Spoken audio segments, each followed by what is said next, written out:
नमस्कार साथियों, स्वागत है आप सभी का आप ही के अपने YouTube channel GK selection point Ramesh मुंड में। साथियों, आज मैं आपके बीच लेकर आया हूँ करंट जीके समसामयिकी अप्रैल 2020 का भाग 2। तो शुरुआत करते हैं अप्रैल 2020 भाग 2 की। प्रश्न है, हाल ही में भारत के किस राष्ट्रीय उद्यान में जानवरों के लिए देश की पहली संगरोध सुविधा का मतलब है क्वारंटाइन, स्थापित की गई है। तो ये स्थापित की गई है क्वारंटाइन सुविधा जिम कॉर्बेट नेशनल पार्क में। और Jim Corbett national park Bharat के उत्तराखंड राज्य में स्थित है। देश का सबसे पुराना राष्ट्रीय उद्यान है जिम कॉर्बेट। अब देखिए साथियों, हाल ही में अमेरिका में ब्रॉक्स चिड़ियाघर में एक बाघ कोविड-19 से संक्रमित पाया गया था।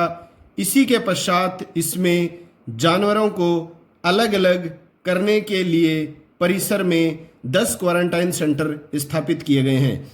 तो जिम कॉर्बेट नेशनल पार्क में जो है वो जानवरों को अलग अलग करने के लिए इसी परिसर में कितने क्वारंटाइन सेंटर स्थापित किए गए हैं? तो 10 क्वारंटाइन सेंटर स्थापित किए गए हैं। और ऐसा क्यों किया गया है? क्योंकि हाल ही में अमेरिका में ब्रॉक्स चिड़ियाघर में एक बाघ जो है वो कोविड-19 से संक्रमित पाया गया था। और उत्तराखंड के मुख्यमंत्री हैं त्रिवेंद्र सिंह रावत और यहाँ के गवर्नर राज्यपाल हैं बेबी रानी मौर्य। अगला प्रश्न है, हाल ही में किस राज्य सरकार के द्वारा कॉमिक पाठ्य पुस्तकों का इलेक्ट्रॉनिक संस्करण लॉन्च किया गया है? तो कॉमिक पाठ्य पुस्तकों का इलेक्ट्रॉनिक संस्करण लॉन्च किया गया है मणिपुर राज्य सरकार के द्वारा। लॉकडाउन में बच्चों की पढ़ाई जारी रहने के उद्देश्य से यह कार्य किया गया है। अगला प्रश्न है, कौन सा देश एशियाई युवा खेल 2021 की मेजबानी करेगा? तो एशियाई युवा खेल 2021 की मेजबानी करेगा चीन। और वर्तमान में चीन के राष्ट्रपति कौन हैं? Xi Jinping.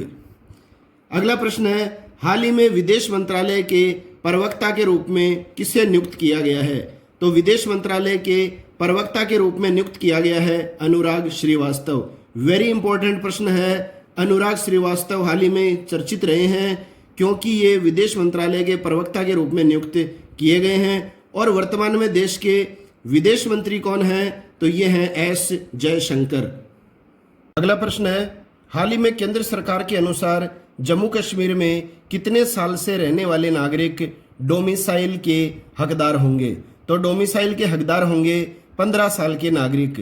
15 वर्ष से जम्मू कश्मीर में रहने वाले यहाँ के डोमिसाइल सिटीजन कहलाएंगे। तो देखिए साथियों, डोमिसाइल का तात्पर्य मतलब क्या है? किसी भी राज्य में लोगों को कानूनी रूप से स्थायी निवासी होने का दर्जा मिलना, ये कहलाता है डोमिसाइल। तो कितने वर्ष से रहने वाले नागरिक जम्मू कश्मीर में डोमिसाइल के हकदार होंगे? तो ध्यान में रखिएगा 15 वर्ष। अगला है, हाल ही में विदेश मंत्रालय के प्रवक्ता के रूप में किसे नियुक्त किया गया है? अभी हमने इस प्रश्न को पढ़ा था, अब इसका आंसर आपको ध्यान में भी होगा, अनुराग श्रीवास्तव। अब देखिए, इसके अलावा मैं आपको कुछ तथ्य और देना चाह रहा हूं, तब ये प्रश्न वापस लाया गया है। वर्तमान में विदेश मंत्री हैं एस जो है सुब्रमण्यम और जयशंकर। तो एस जयशंकर या सुब्रमण्यम जयशंकर ये वर्तमान में विदेश मंत्री हैं। और ये जो अनुराग श्रीवास्तव है जिन्हें विदेश मंत्रालय में प्रवक्ता के रूप में नियुक्त किया गया है, ये इथोपिया में भारतीय राजदूत के रूप में अभी तक कार्यरत थे। तो इथोपिया देश में भारतीय राजदूत के रूप में कार्यरत थे और अब इनकी नियुक्ति हुई है विदेश मंत्रालय के प्रवक्ता के रूप में। अब देखिए साथियों, हाल ही में देश के नए विदेश सचिव भी नियुक्त किए गए हैं। तो ये आपको बहुत इंपॉर्टेंट ध्यान में रखना है, हर्षवर्धन श्रृंगला। हर्षवर्धन श्रृंगला जो थे, इससे पहले अमेरिका में भारतीय राजदूत थे और भारतीय राजदूत अमेरिका में इनका कार्यकाल पूरा होने के बाद ये बनाए गए हैं नए विदेश सचिव। और हर्षवर्धन श्रृंगला के स्थान पर वर्तमान में अमेरिका में भारतीय राजदूत कौन है? तो वेरी इंपॉर्टेंट है ये, तरणजीत सिंह संधू। कई बार बताया जा चुका है मेरे द्वारा ये तथ्य। अब देखिए, परवीण राव जो है, इनकी नियुक्ति हाल ही में हुई है नासकॉम के चेयरमैन के रूप में। तो नासकॉम का चेयरमैन हाल ही में बनाया गया है परवीण राव को। और फिक्की की अध्यक्ष जो हाल ही में नियुक्त की गई हैं वो है संगीता रेड्डी। तो ये सारी की सारी नियुक्तियां आप ध्यान में रखिएगा। अगला प्रश्न है, हाल ही में MHRD ने कोविड-19 से निपटने हेतु किस नाम से एक मेगा ऑनलाइन चैलेंज की शुरुआत की है? तो ministry of home resource development, तो ministry of human resource development मानव संसाधन विकास मंत्रालय ने हाल ही में कोविड-19 से निपटने के लिए एक मेगा ऑनलाइन चैलेंज शुरू किया है जिसका नाम रखा गया साथियों समाधान। मोस्ट इंपॉर्टेंट प्रश्न है आगामी परीक्षाओं के लिए, समाधान इसका नाम है। और इस चैलेंज का उद्देश्य नए अनुसंधानकर्ताओं को नई खोज करने के लिए प्रेरित करना है ताकि उनकी खोज से कोरोना जैसी महामारियों से सुरक्षा की जा सके। अगला प्रश्न है, हाल ही में पोकर स्टार्स इंडिया के ब्रांड एम्बेसडर कौन बनाए गए हैं? तो साथियों ये पोकर स्टार्स जो इंडिया है ये ऑनलाइन पोकर कार्टरॉन गेम है और इस पोकर स्टार्स इंडिया के हाल ही में ब्रांड एम्बेसडर बनाए गए हैं महेंद्र सिंह धोनी। अब देखिए इसके अलावा हाल ही में किन किन को कौन सी कंपनियों का ब्रांड एम्बेसडर बनाया गया है मैं आपके सामने सारी जानकारी लेकर आया हूं, तो आप ध्यान से सुनिए। पहला है JBL, जो ऑटो डिवाइस बनाने वाली कंपनी है JBL, इसका ब्रांड एम्बेसडर हाल ही में बनाया गया है अभिनेत्री सारा अली खान को। IDFC फर्स्ट बैंक, इसके पहले जो ब्रांड एम्बेसडर बने हैं वो अमिताभ बच्चन बने हैं। टाटा पावर के ब्रांड एम्बेसडर हाल ही में बनाए गए हैं, क्रिकेटर हैं ये भी, शार्दुल ठाकुर बनाए गए हैं टाटा पावर के ब्रांड एम्बेसडर। इसके अलावा प्यूमा की ब्रांड एम्बेसडर बनी है अभिनेत्री करीना कपूर। इसके अलावा पेप्सी की ब्रांड एम्बेसडर हाल ही में बनाई गई हैं भारतीय महिला क्रिकेट खिलाड़ी शेफाली वर्मा। इसके अलावा JSW स्टील के ब्रांड एम्बेसडर बनाए गए हैं ऋषभ पंत, ये भी क्रिकेटर हैं, युवा विकेटकीपर भारत के। अगला प्रश्न है, टोनी लुइस जिन्होंने क्रिकेट में डकवर्थ नियम दिया था का हाल ही में निधन हो गया है, ये गणितज्ञ किस देश से संबंधित थे? तो टोनी लुइस थे जिन्होंने क्रिकेट में नियम दिया है डकवर्थ नियम, जिसको कहा जाता है डकवर्थ लुइस नियम।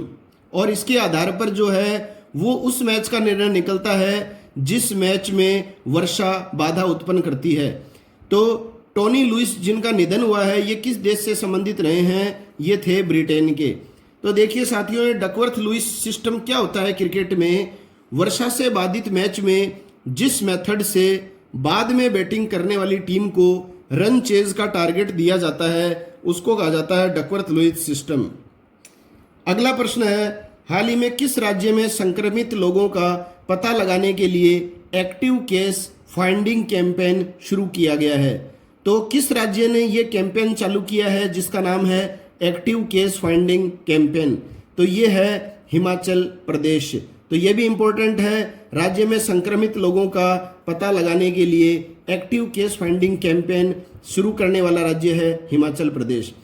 अब देखिए क्या होगा इस कैंपेन से, इसके तहत लोगों को अपने घरों के दरवाजों पर कोविड-19 के लक्षणों के बारे में जानकारी दी जाएगी ताकि वे समझ सकें कि क्या उनमें इन लक्षणों में से कुछ है या नहीं है। तो हिमाचल प्रदेश बना है इस तरह का कैंपेन प्रारंभ करने वाला राज्य। अब देखिए हिमाचल प्रदेश के मुख्यमंत्री हैं जयराम ठाकुर, गवर्नर हैं बंडारू दत्तात्रेय, और राजधानी जो है इसकी समर कैपिटल जो है वो शिमला है और विंटर कैपिटल इसकी है धर्मशाला। तो दो राजधानियां हैं इसकी, समर कैपिटल शिमला और विंटर कैपिटल धर्मशाला। और एक मोस्ट इंपॉर्टेंट प्रश्न जो बनता है हिमाचल प्रदेश के संदर्भ में, प्रधानमंत्री उज्ज्वला योजना में 100% 100% कवरेज वाला प्रथम राज्य कौन सा बना है? तो ये बना है हिमाचल प्रदेश। वेरी इंपॉर्टेंट है साथियों। अगला प्रश्न है, हाल ही में नोबेल पुरस्कार से सम्मानित भौतिक क्षेत्र में, जो भौतिक क्षेत्र में नोबेल पुरस्कार से सम्मानित वह व्यक्ति जिनका हाल ही में निधन हो गया है, तो वो है साथियों फिलिप वारेन एंडरसन। तो फिलिप वारेन एंडरसन जो 1977 में भौतिक क्षेत्र में नोबेल पुरस्कार से सम्मानित किए गए थे, हाल ही में उनका 96 वर्ष की आयु में निधन हो गया है। अब देखिए, इसके अलावा कुछ और भी व्यक्ति हैं जो आपको ध्यान में रखने हैं, जिनका हाल ही में निधन हुआ है, इंपॉर्टेंट है परीक्षा की दृष्टि से। तो एक है गायक और गीतकार और एमी पुरस्कार के विजेता, जिनका निधन हाल ही में कोविड-19 के चलते हुआ है। उनका नाम है एडम स्लेसिंगर। तो एडम स्लेसिंगर जो गायक गीतकार हैं, एमी पुरस्कार के विजेता हैं, इनका निधन हाल ही में कोविड-19 के चलते हुआ है, मोस्ट इंपॉर्टेंट है। इसके अलावा महान इतिहासकार प्रोफेसर अर्जुन देव का भी हाल ही में निधन हुआ है। इसके अतिरिक्त पद्मश्री से सम्मानित भाई निर्मल सिंह, इनका जो निधन हुआ है वो भी कोरोना वायरस के चलते हुआ है। तो एडम स्लेसिंगर और भाई निर्मल सिंह, इन दोनों का निधन हाल ही में कोरोना वायरस से हुआ है, ये आपको ध्यान में रखना है। हाल ही में जम्मू कश्मीर उच्च न्यायालय या हाई कोर्ट में पहली बार किस न्यायाधीश ने भारत के संविधान की शपथ लेकर कार्यभार संभाला है? साथियों, मोस्ट इंपॉर्टेंट प्रश्न है आगामी परीक्षा की दृष्टि से। जम्मू कश्मीर उच्च न्यायालय में पहली बार वह न्यायाधीश जिसने भारत के संविधान की शपथ लेकर कार्यभार संभाला है। तो जम्मू कश्मीर जो है अब राज्य नहीं रहा, ये केंद्र शासित प्रदेश बन गया है और अब ये अनुच्छेद 370 के तहत भी नहीं आता है। तो इस मामले में जम्मू कश्मीर हाई कोर्ट में पहला न्यायाधीश कौन बना है जिसने भारत के संविधान की शपथ ली है, न कि जम्मू कश्मीर राज्य के संविधान की शपथ? तो वो न्यायाधीश हैं रजनीश ओसवाल। मोस्ट इंपॉर्टेंट प्रश्न है ये, ध्यान में रखिएगा। इससे पहले अनुच्छेद 370 के तहत न्यायाधीश जम्मू कश्मीर राज्य के संविधान की शपथ लेते थे, यह आपको ध्यान में रखना है। जम्मू कश्मीर के पहले लेफ्टिनेंट गवर्नर कौन बने हैं साथियों? तो ये बने हैं गिरीश चंद्र मुर्मू, ये भी इंपॉर्टेंट है। अब देखिए, अन्य जो उच्च न्यायालय हैं उनमें हाल ही में कौन नए न्यायाधीश बने हैं? तो मुंबई हाई कोर्ट के मुख्य न्यायाधीश बने हैं भूषण पी धर्माधिकारी, ये आपको ध्यान में रखना है। झारखंड हाई कोर्ट के मुख्य न्यायाधीश बनाए गए हैं रवि रंजन।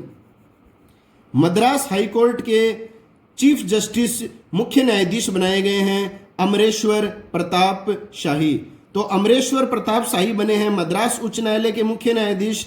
रवि रंजन बने हैं झारखंड उच्च न्यायालय के मुख्य न्यायाधीश और मुंबई उच्च न्यायालय के मुख्य न्यायाधीश बने हैं भूषण पी धर्माधिकारी।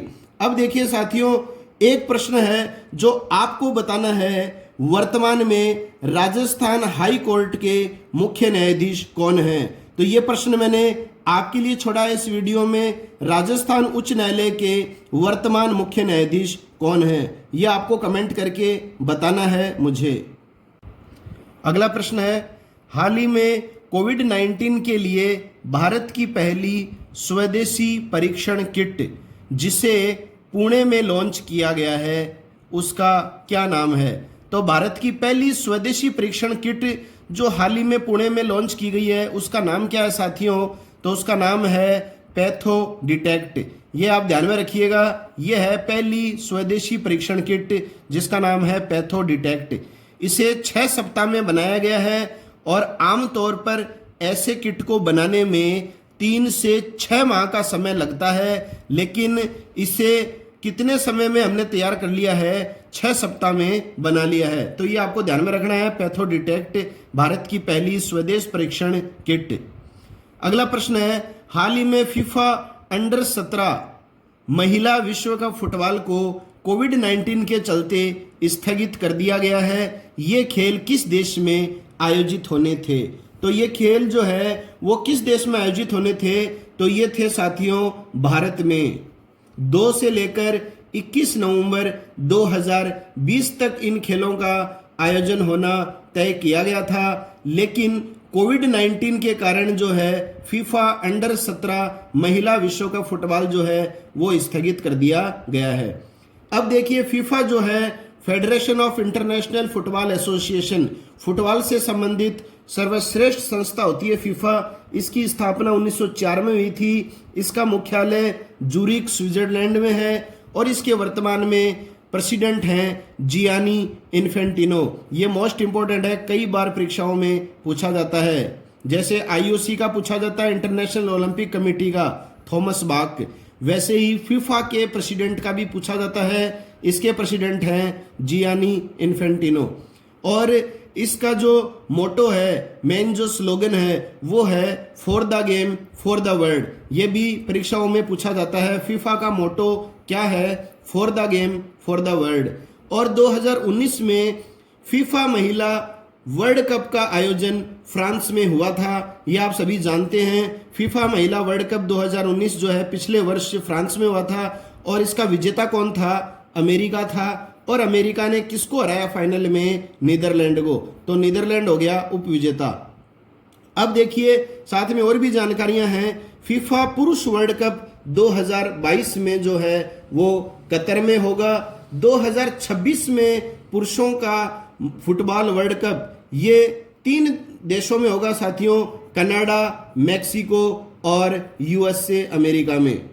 फरवरी 2020 में फीफा द्वारा भारतीय पुरुष फुटबॉल टीम को 108वीं रैंक दी गई है।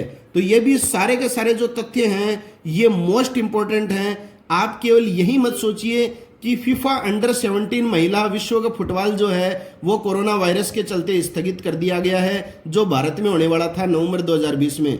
ये जानकारी तो आपको होनी चाहिए। इसके अलावा मैं और तथ्य जो बता रहा हूं प्रश्न के साथ में, ये सारे तथ्य इंपॉर्टेंट हैं। तो हाल ही में फीफा ने रैंकिंग जारी की है पुरुषों की फुटबॉल के संदर्भ में। तो कौन सी टीम जो है इस रैंकिंग में प्रथम स्थान पर रही है? वो टीम है बेल्जियम। और भारतीय टीम का कौन सा स्थान रहा है? 108वां स्थान रहा है। साथियों, अगर जानकारियां पसंद आ रही हैं तो चैनल को अधिक से अधिक लाइक, शेयर और सब्सक्राइब करें। और अगर आपकी समस्या है करंट जीके समसामयिकी, तो ये समस्या जो है आपकी पूरी तरह से समाप्त हो चुकी है। आप चैनल को सब्सक्राइब करें और हर महीने की करंट जीके एक साथ संपूर्ण रूप से प्राप्त करें। अगला प्रश्न है, हाल ही में कोविड-19 महामारी के दौरान किस देश में संसदीय चुनाव संपन्न हुए हैं? मोस्ट इंपॉर्टेंट प्रश्न है साथियों। कोविड-19 महामारी के दौरान हाल ही में दक्षिणी कोरिया देश में संसदीय चुनाव संपन्न हुए हैं। और इन चुनावों में रिकॉर्ड 62.6% वोट डाले गए। महामारी होने के बावजूद 62.6% लोगों ने अपने मताधिकार का प्रयोग किया है। और ये जो मताधिकार है ये पिछले 28 वर्षों में सर्वाधिक वोट डाले गए हैं इस दक्षिणी कोरिया देश में। और विजेता जो रहे हैं इन चुनावों में और जो दक्षिणी कोरिया के प्रेसिडेंट बने हैं वो हैं मून जे इन। ये आपको ध्यान में रखना है, मून जे इन विजेता रहे हैं। और दक्षिणी कोरिया की राजधानी जो है वो है सियोल। इसके अलावा उत्तरी कोरिया और दक्षिणी कोरिया के मध्य जो रेखा है, समानांतर रेखा, वो है 38वीं समानांतर रेखा। तो 38वीं समानांतर रेखा उत्तरी कोरिया और दक्षिणी कोरिया के मध्य है। और देखिए साथियों, जिस तरह से वर्तमान में दक्षिणी कोरिया के राष्ट्रपति मून जे इन हैं, वैसे ही वर्तमान में उत्तरी कोरिया के राष्ट्रपति कौन हैं? Kim Jong Un.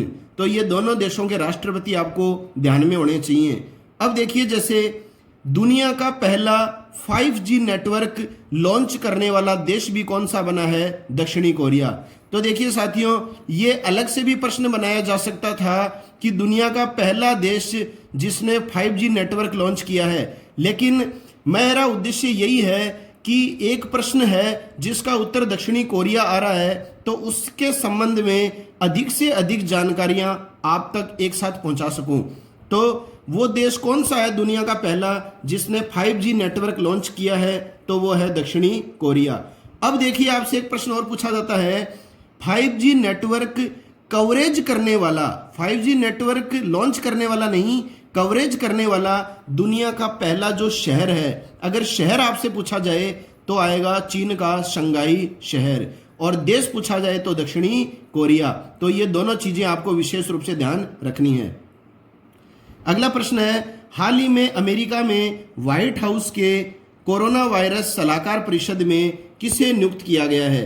तो अमेरिका में व्हाइट हाउस जो है प्रेसिडेंट हाउस होता है, और व्हाइट हाउस के कोरोना वायरस सलाहकार परिषद में किसे नियुक्त किया गया है? तो ये किया गया है रो खन्ना को। ये वेरी इंपॉर्टेंट प्रश्न है। और देखिए साथियों, प्रश्न इनके बाहर नहीं बनेगा। जितने भी प्रश्न बन सकते थे महीने की समसामयिकी के, वो सारे के सारे प्रश्न मेरे द्वारा जो है आपके सामने प्रस्तुत किए जाने का पूर्ण प्रयास किया गया है। और ये रो खन्ना हाल ही में चर्चित रहे हैं, सुर्खियों में रहे हैं। ये भारतीय अमेरिकी सांसद हैं। और क्यों चर्चित रहे हैं? ये अमेरिका के व्हाइट हाउस के कोरोना वायरस सलाहकार परिषद में नियुक्त हुए हैं।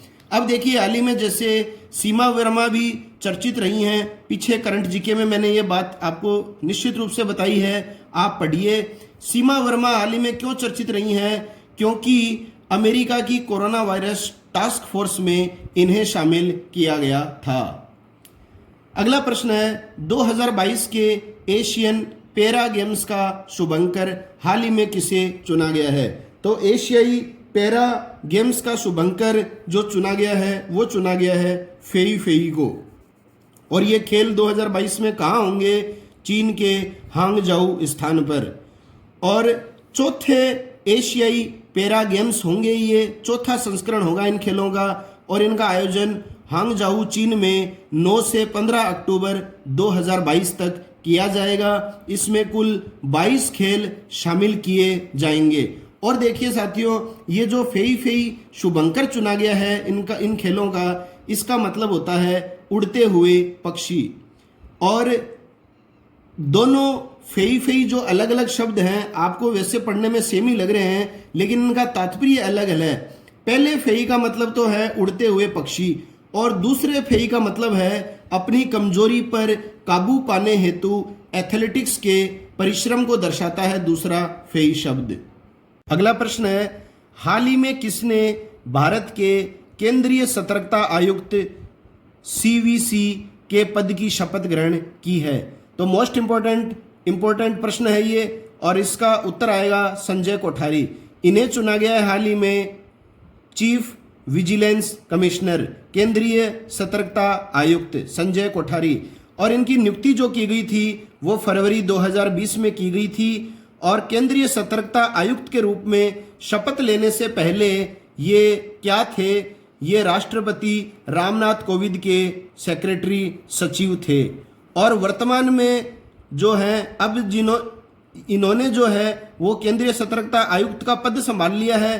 तो ऐसी स्थिति में वर्तमान में राष्ट्रपति रामनाथ कोविंद के सचिव कौन बने हैं? तो देखिए साथियों, ये भी इंपॉर्टेंट प्रश्न है। तो ये बने हैं कपिल देव त्रिपाठी।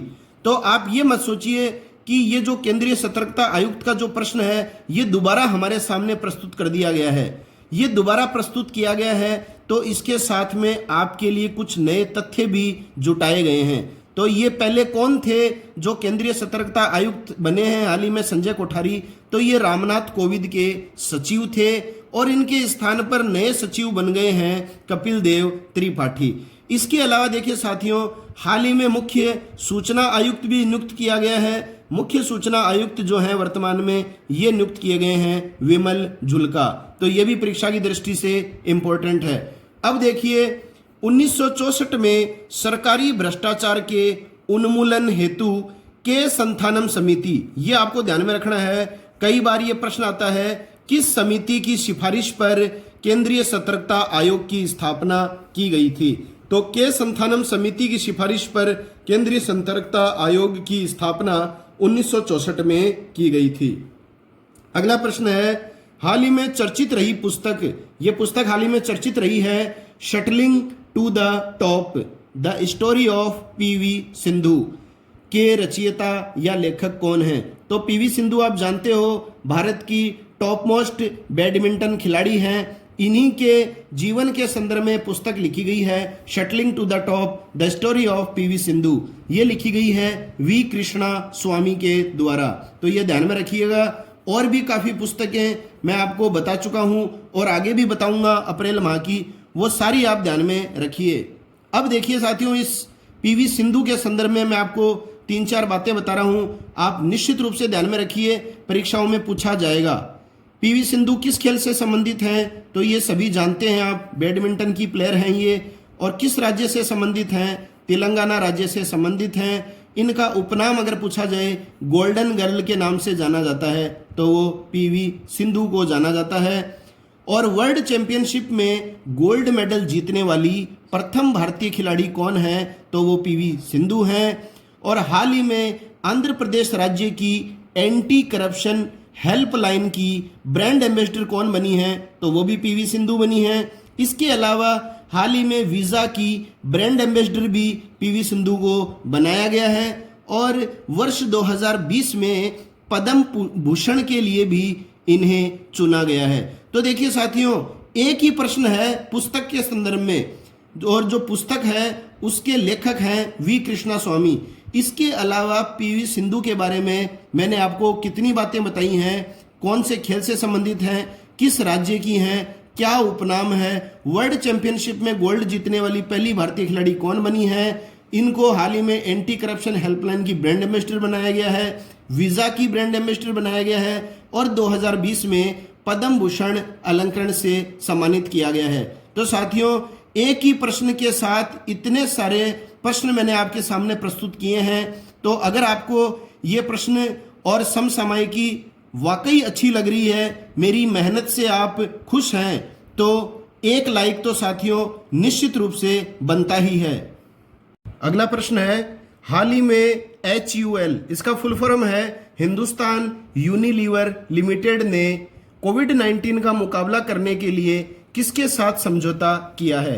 तो हिंदुस्तान यूनिलीवर लिमिटेड ने हाल ही में कोविड-19 का मुकाबला करने के लिए यूनिसेफ के साथ समझौता किया है। तो यूनिसेफ का फुल फॉर्म साथियों कई बार परीक्षाओं में आता है, United nation international children emergency fund, संयुक्त राष्ट्र अंतर्राष्ट्रीय बाल आपातकालीन कोष इसका पूरा नाम है। इसका मुख्यालय है न्यूयॉर्क में, और यूनिसेफ के वर्तमान में अध्यक्ष जो हैं वो हैं हेनरिटा एच फोरे। ये आप ध्यान में रखिए, परीक्षाओं की दृष्टि से इंपॉर्टेंट है। और हाल ही में एक अभियान जो चलाया गया है, जो हिंदुस्तान यूनिलीवर लिमिटेड ने यूनिसेफ के साथ जो समझौता किया है, उसके तहत जो अभियान चलाया गया उसका नाम है #ब्रेक द चेन। समझौते का उद्देश्य क्या है? कोविड-19 के खिलाफ लोगों को जागरूक करना तथा इन्हें सशक्त बनाने के लिए जनसंचार अभियान शुरू करना। HUL हिंदुस्तान यूनिलीवर लिमिटेड का मुख्यालय मुंबई में है, और इसके वर्तमान में चीफ मैनेजिंग डायरेक्टर CMD हैं संजीव मेहता। अगला प्रश्न है, हाल ही में किस राज्य की सरकार ने अन्नपूर्णा पोर्टल तथा आपूर्ति मित्र पोर्टल लॉन्च किया है? तो देखिए साथियों, वो कौन सा राज्य है जिसकी सरकार ने हाल ही में 2 पोर्टल लॉन्च किए हैं, अन्नपूर्णा पोर्टल तथा आपूर्ति मित्र पोर्टल। तो ये किए हैं उत्तर प्रदेश राज्य की सरकार ने। तो देखिए क्या है ये दोनों पोर्टल, जान लीजिए आप। अन्नपूर्णा पोर्टल क्या है? यह है खाद्य उत्पादों व पैकेटों के बारे में जानकारी प्राप्त करने में आम जनता की सहायता करेगा। इसके अलावा आपूर्ति मित्र पोर्टल जो है ये क्या है? यह आवश्यक खाद्य सामग्रियों की निशुल्क होम डिलीवरी करने के लिए बनाया गया पोर्टल है। तो दोनों पोर्टल आप समझ गए क्या हैं। अब देखिए, उत्तर प्रदेश के वर्तमान मुख्यमंत्री हैं योगी आदित्यनाथ, और राज्यपाल हैं आनंदीबेन पटेल, और राजधानी है लखनऊ। अगला प्रश्न है, हाल ही में कोरोना वायरस के चलते किस देश ने 1 माह का आपातकाल लगाया है? तो कोरोना वायरस के चलते आपातकाल लगाने वाला विश्व का पहला देश बना है, वो है जापान। वेरी वेरी इंपॉर्टेंट प्रश्न है वर्तमान संदर्भ में। और 2021 में जापान की राजधानी टोक्यो में कौन से खेल होंगे साथियों? तो वो होंगे ओलंपिक खेल। और ये प्रश्न वेरी इंपॉर्टेंट है आगामी परीक्षा के लिए। कोरोना वायरस के चलते विश्व का पहला देश जिसने अपने यहाँ 1 माह का आपातकाल लगाया, जापान। अगला प्रश्न है, संयुक्त राष्ट्र ने वित्तीय वर्ष 2021 में भारत की जीडीपी का मतलब अभी मैं आपको बताता हूं, ग्रॉस डोमेस्टिक प्रोडक्ट, सकल घरेलू उत्पाद कितने प्रतिशत रहने का अनुमान लगाया है? तो 2021 के लिए भारत की जीडीपी कितना प्रतिशत रहने का अनुमान संयुक्त राष्ट्र ने लगाया है? 4.8%। वेरी इंपॉर्टेंट है, 4.8%। अगला प्रश्न है, हाल ही में किस देश ने यह घोषणा की है कि वह WHO को प्रदान की जाने वाली धनराशि को रोक देगा? तो ये देश है अमेरिका। अमेरिका ने हाल ही में घोषणा की है कि वो विश्व स्वास्थ्य संगठन को प्रदान की जाने वाली धनराशि को रोक देगा। तो देखिए क्या मामला था ये। अमेरिका ने WHO पर यह आरोप लगाया है कि इस संगठन ने चीन से फैले कोविड-19 की गंभीरता को छुपाया है तथा यदि यह संगठन सही ढंग से कार्य करता, मतलब WHO संगठन यदि सही ढंग से कार्य करता तो कोविड-19 महामारी पूरी दुनिया में नहीं फैलती। और अमेरिका जो है साथियों, वो प्रत्येक वर्ष 400 से 500 मिलियन डॉलर यानी कि 3000 करोड़ की जो धनराशि है वो WHO को देता है। तो अमेरिका अगर ये धनराशि देने से मना कर दे तो बहुत बड़ा जो है आर्थिक नुकसान उठाना पड़ सकता है WHO को। अब देखिए, अब अगला जो प्रश्न है इस वीडियो का आपके लिए, वो प्रश्न है, कोरोना वायरस टास्क फोर्स में शामिल भारतीय मूल की महिला कौन रही हैं? तो हाल ही में अमेरिका में कोरोना वायरस टास्क फोर्स में जो है शामिल होने वाली भारतीय मूल की महिला कौन बनी है? अभी मैंने इस वीडियो में भी इस बात का जिक्र किया है। इसके अलावा मैंने पहले आपको इस वीडियो में एक प्रश्न और भी पूछा था, वर्तमान में राजस्थान उच्च न्यायालय के मुख्य न्यायाधीश कौन हैं? तो ये दोनों जवाब आपको कमेंट बॉक्स में देने हैं। अगला प्रश्न है, हाल ही में जारी ITTF की रैंकिंग में भारत के शीर्ष खिलाड़ी कौन बने हैं? तो ITTF का मतलब होता है इंटरनेशनल टेबल टेनिस फेडरेशन। तो भारत के शीर्ष खिलाड़ी बने हैं शरत कमल। और विश्व रैंकिंग में बात की जाए तो ये तो भारत के प्रथम है, विश्व रैंकिंग में शरत कमल का स्थान है 31वां। इसी तरह से वर्तमान में भारत की शीर्ष टेबल टेनिस महिला खिलाड़ी जो हैं वो है मणिका बत्रा, और विश्व रैंकिंग में मणिका बत्रा का स्थान है 63वां। तो ये आप ध्यान में रखिएगा। अब देखिए साथियों, ITTF ने जो रैंकिंग दी है उसमें पहला स्थान पुरुषों में किस खिलाड़ी का रहा है? तो वो रहा है चीन के फेंग जेडोंग का। ये प्रथम स्थान प्राप्त करता पुरुष खिलाड़ी हैं। और प्रथम स्थान पर महिला जो रही हैं वो रही हैं चीन की चैंग मेंग। तो चैंग मेंग तो रही हैं महिला शीर्ष खिलाड़ी, और फेंग जेडोंग जो चीन के हैं वो रहे हैं प्रथम शीर्ष स्थान प्राप्त करता खिलाड़ी, जो हाल ही में ITTF की रैंकिंग के द्वारा चुने गए हैं। इसके अलावा ITTF का मुख्यालय जो है वो स्विट्जरलैंड में लुसाने है, और वर्तमान में इंटरनेशनल टेबल टेनिस फेडरेशन के प्रेसिडेंट जो हैं वो हैं थॉमस विकर्ट। तो ये सारी की सारी जानकारियां आपको ध्यान में रखनी है। साथियों, अगर आपको ये जानकारियां पसंद आ रही हैं तो चैनल को शेयर करें और अधिक से अधिक सब्सक्राइब करें। अगला प्रश्न है, हाल ही में किस राज्य या केंद्र शासित प्रदेश ने कोविड-19 के प्रसार को रोकने के लिए ऑपरेशन शील्ड शुरू की है? तो कोविड-19 के प्रसार को रोकने के लिए ऑपरेशन शील्ड जो है वो चालू की गई है नई दिल्ली राज्य के द्वारा।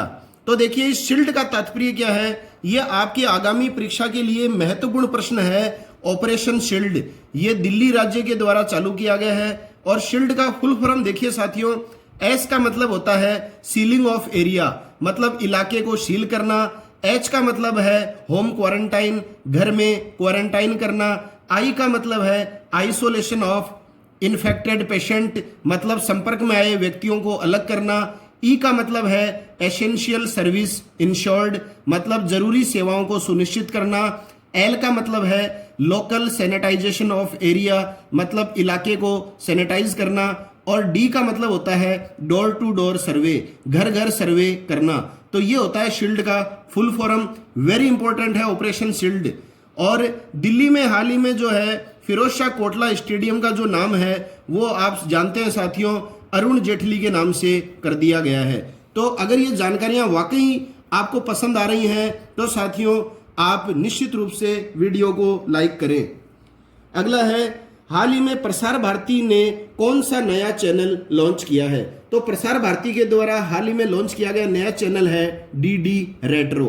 DD रेट्रो चैनल हाल ही में प्रसार भारती ने नया लॉन्च किया है। इसमें क्या होगा, इसमें पुराने समय के लोकप्रिय कार्यक्रम दिखाए जाएंगे, लॉकडाउन में लोग बाहर न निकल सकें इसी वजह से। जैसे कौन कौन से कार्यक्रम आप सभी परिचित हैं, रामायण, महाभारत है, शक्तिमान सीरियल है, ये जो है डीडी रेट्रो पर प्रसारित किए जा रहे हैं। प्रसार भारती की स्थापना 1959 में हुई थी। प्रसार भारती का मुख्यालय अगर पूछा जाए तो ये नई दिल्ली में है, और वर्तमान में जो है प्रसार भारती के जो चेयरमैन हैं, जो हाल ही में रिटायर्ड हुए हैं, उनका नाम है ए सूर्य प्रकाश, और प्रसार भारती के वर्तमान में सीईओ हैं शशि शंकर।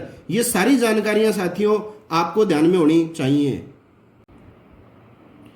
अगला प्रश्न है, हाल ही में किसने फेसबुक मैसेंजर पर हेल्थ अलर्ट नाम से कोविड-19 के लिए एक इंटरैक्टिव सेवा शुरू की है? तो ये इंटरैक्टिव सेवा शुरू की है WHO, विश्व स्वास्थ्य संगठन ने। अगला प्रश्न है, हाल ही में डाक विभाग ने भारत में पहली बार किस शहर में मुफ्त डिजिटल पार्सल लॉकर सेवा, तो मुफ्त डिजिटल पार्सल लॉकर जो सेवा है वो जो है शुरुआत की गई है, वो कोलकाता डाक विभाग के द्वारा की गई है। अगला है, हाल ही में वेनेजुएला देश में भारत के राजदूत कौन नियुक्त किए गए हैं? तो ये नियुक्तियों के संदर्भ में पहले भी बताया जा चुका है। अभिषेक सिंह को बनाया गया है वेनेजुएला देश में भारत का नया राजदूत।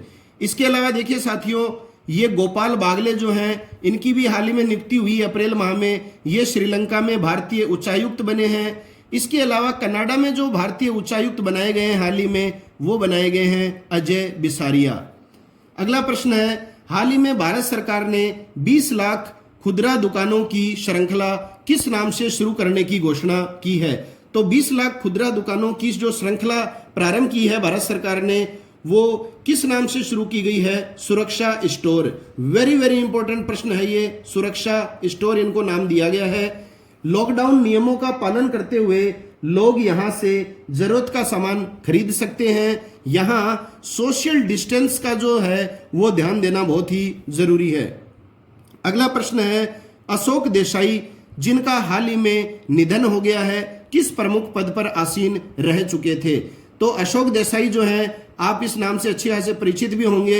ये भारत के अटॉर्नी जनरल थे, महान्यायवादी। 1996 से लेकर 1998 तक अशोक देसाई भारत के महान्यायवादी थे। इनका हाल ही में निधन हुआ है। इसके अलावा देखिए साथियों, इराक के वास्तुकला के जनक माने जाते हैं रिफत चदीर जी। तो रिफत चदीर जी का भी हाल ही में कोविड-19 से निधन हो गया है।